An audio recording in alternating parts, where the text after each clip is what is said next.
Codkaan ila dhegeyso wax baa la isku dhex qaldayaa. Maama Jawaahir firfircoontu ay yimideen ay wadeen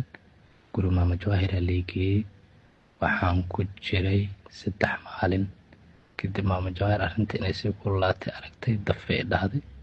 waxay geysay guri oo dhalinyaro ay degan tahay dhalinyaro oo boolis ay degan yihiin ay geys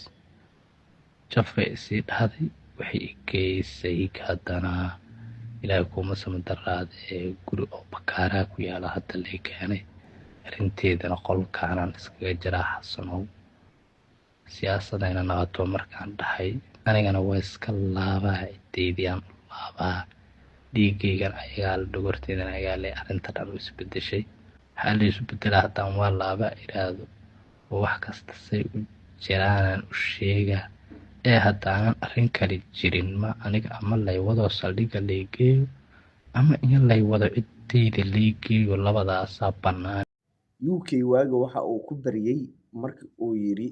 aniga ciddeyda u laabaha amba saldhigga ha laygeeyo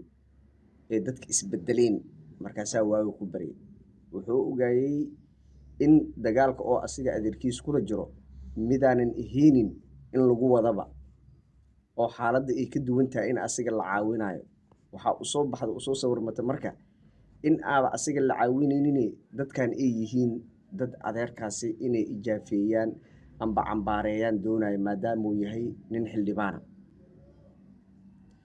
sidee baa qof oo dowladda ka mid ah adeerkuna dowladdu ka mid yahay dadka haye qaarkoodna dowladda ayay ka mid yihiin tan isweydiiska mudana waxay tahay maxaa ku kalifay in ay arrintan ay sameeyaan adeerku dowladdu xubin ka yahay dadka oo hayanay qaarkood dowladda xubin ka yihiin guryaha la geenayay waa guryo ciidan jooga waa ulijeedka laga lahay marka maxay tahay meeshaasi faraha ku jirto iga sheer garay fiidiyowga